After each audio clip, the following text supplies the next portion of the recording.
আমার আব্বারে আমি দেখছি একটা গেঞ্জি আমার আব্বার ঘামের থেকে ভিজা, আব্বার গেঞ্জিটা ভিজা যাইতো, আব্বা এটা ধুইতে দিলে ঘামের গন্ধের কারণে আমি বলতাম যে আব্বা আমি পারতাম না, আমি ধুইতাম।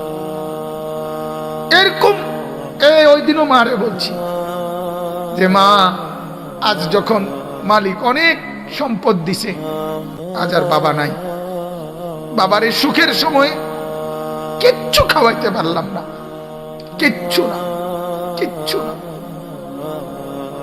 কিচ্ছু না। আজ মালিক অনেক দিছে কিন্তু বাপ নাই। সেদিন আমার মাদ্রাসায় প্রায় 2 লক্ষ টাকা করে খরচ করে আমি বিশাল বড় মেহমানদারি করছিলাম। আমার চাচা, মামা, ফুফা, খালু, জ্যাঠা, আমার মার মামা সবাই দাওয়াত দিছি, আমি গাড়ি দিয়ে দিয়ে আনছি আমি আমার মাদ্রাসায়। তখন আমি দোয়ার মধ্যে বলছিলাম যে আজ আপনারা সবাই আসলেন, কিন্তু আজ আমি আমার বাবা নাই। তাহলে আমার ভাই এক জিন্দেগির সবচেয়ে বড় পাওয়া, আমার আব্বারে দেখছি আমি।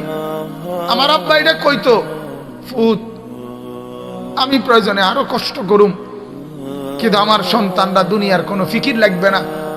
বাবারে একটা কথা ছিল যে আমি চাই আমার 5টা ছেলে আলেম হবে, যেন আমার মরার পরে আমার কবরের চতুর্দিকে আমার ছেলেরাই দাঁড়াইতে পারে। কাজে এদুর যদি পাই আমার আর কিছু লাগবে না। তাইলে আমার বাপ, আমার ফিকির তো এটা থাকা চাই।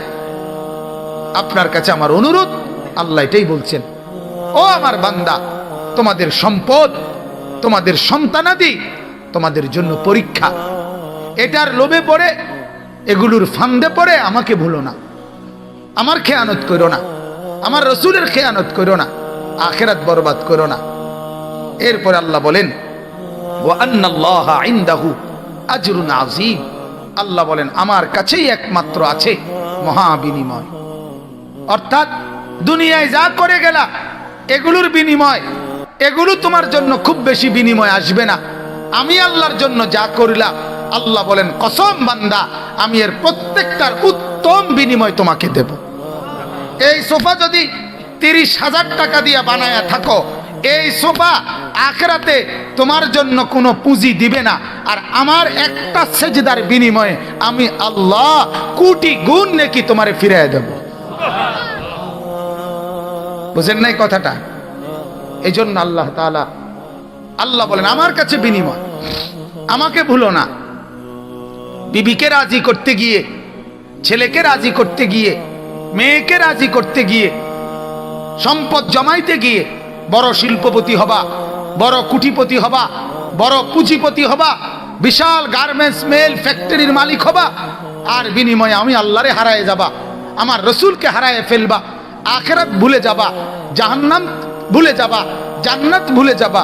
আল্লাহ বলে বান্দা না, এমনটা করো না, এমনটা করো না।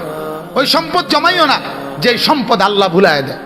ওই বিবি বাচ্চা পাইলো না যারা আখিরাত ভুলায় দেয়।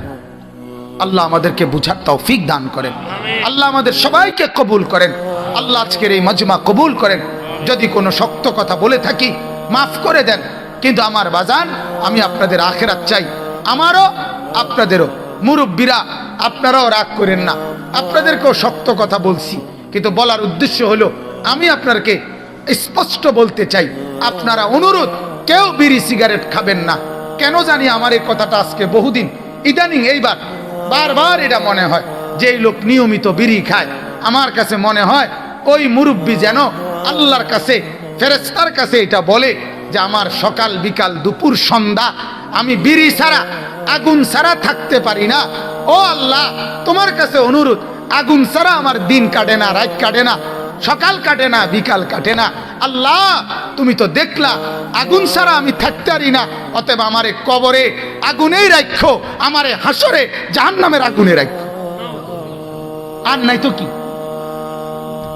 আর কি কারণ হতে পারে কোন?